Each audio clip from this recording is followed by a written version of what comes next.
Hey everyone, I'm the Monty Mole, and this is a dungeon guide for Theater of Pain on Mythic difficulty. In this guide, I'll be covering Covenant bonuses and all the boss's abilities. If you are looking for a specific fight, I will make sure to include timestamps in the description below for you to skip ahead. Anyone with the Maldraxxus Covenant will receive an extra bonus in this dungeon. There will be these banners that you can find located throughout the dungeon, and when you click on them, you and your group will receive the Necrolord's Chosen buff. These give you 10% increased versatility and movement speed, so definitely take advantage of these. Affront of Challengers is the first boss encounter in this dungeon, and it is a classic council fight. We will be facing 3 challengers, Sathel, Pacerin, and Desia. They each gain unique abilities below 40% health, so make sure you don't DPS them down together. The most efficient kill order is to focus Sathel down first until she hits 40%, where she will become immune for a period of time. Swap over to Pacerin at this time, and then swap back once the immunity is gone. Next, focus down Pacerin, and then lastly, kill Desia. So let's talk about some of their abilities.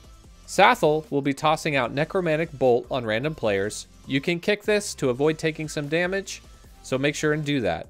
She will also be casting Spectral Transference on one of her allies, which turns the damage she does into heals for her friend. So if you have a Purge or an offensive Dispel, make sure and use it here. Searing Death as a dot she puts on a random player. It does some pulsing AoE damage and has a short range, so just make sure you aren't on top of anyone if you are targeted. And then lastly, at 40% health, she gains a shield, making her immune to damage for a period of time. I mentioned this earlier, so just swap to Pacerin until the shield falls off. It can also be mass dispelled off if you have one of those in your party. Pacerin is up next, and he will target random players with Plague Bolt. Kick this when you can. He will also drop noxious spores under players' feet, so just move out of these. At 40% health, he will start casting Genetic Alteration. This is a disease that causes players to drop pools of spores at their feet every few seconds. So just keep moving and try not to drop the pools in a way that will affect your group. Lastly, we have Desia. She has a few tank buster abilities.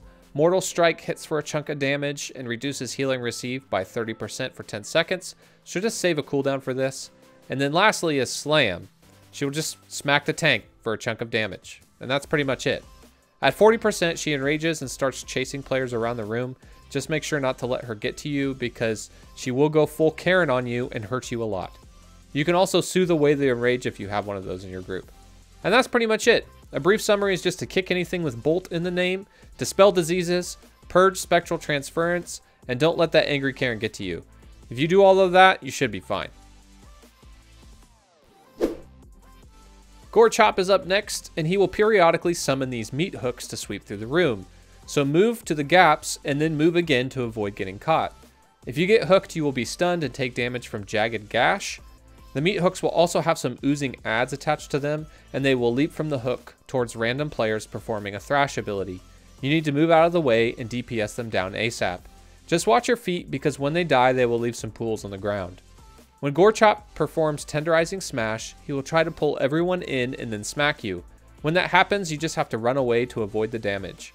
And then lastly, Gorechop has a tank smack called Hateful Strikes. It does chunk pretty hard, so just make sure you are topped off and have cooldowns up for this. Depending on the route you choose, Xav the Unfallen will be up next. Xav's tank smack is called Brutal Combo, which inflicts heavy physical damage ramping up with each hit. So tanks, make sure you are ready for this. He will also periodically spawn these oppressive banners that slow everyone by 15%. So have your group swap to these immediately and DPS them down. Xav's main mechanic is called Might of Maldraxxus. He will leap into the center of the room and perform 3 abilities in a random order. The first is Deafening Crash, which interrupts all spellcasting for 2 seconds, knocking everyone back. The second is Massive Cleave, which is this giant slash ability that covers half the room. And then the last is Crushing Slam, which shoots out in a line in front of him. The last unique mechanic from this boss is called Blood and Glory.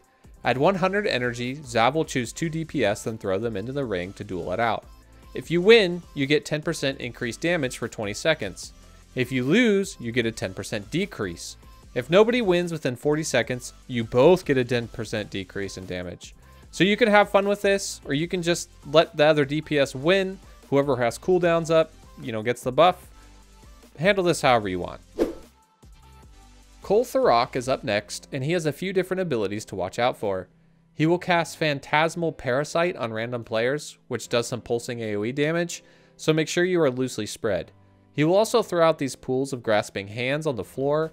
If you touch them, they will stun you for 10 seconds, so avoid standing in these.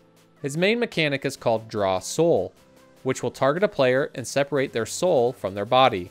The easiest way I've found to handle this mechanic is to position a pool of grasping hands between you and the boss, and they will stun your soul in place, making it easy to catch. If you don't catch your soul quick enough, you will then get mind controlled. However, once you do catch your soul, you will also do 30% increased damage for 30 seconds.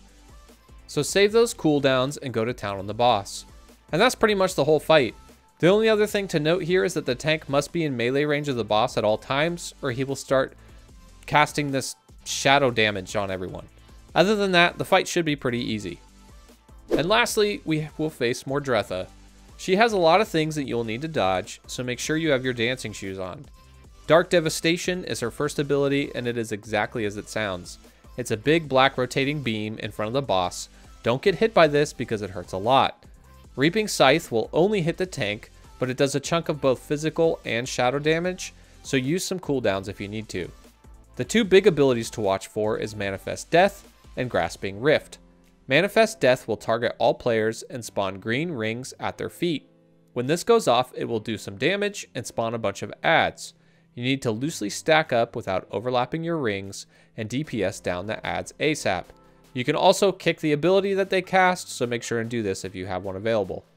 This will often happen during a Grasping Rift, which is this giant hole in the center of the room that tries to suck you in, so you need to fight the pull and then focus down the adds.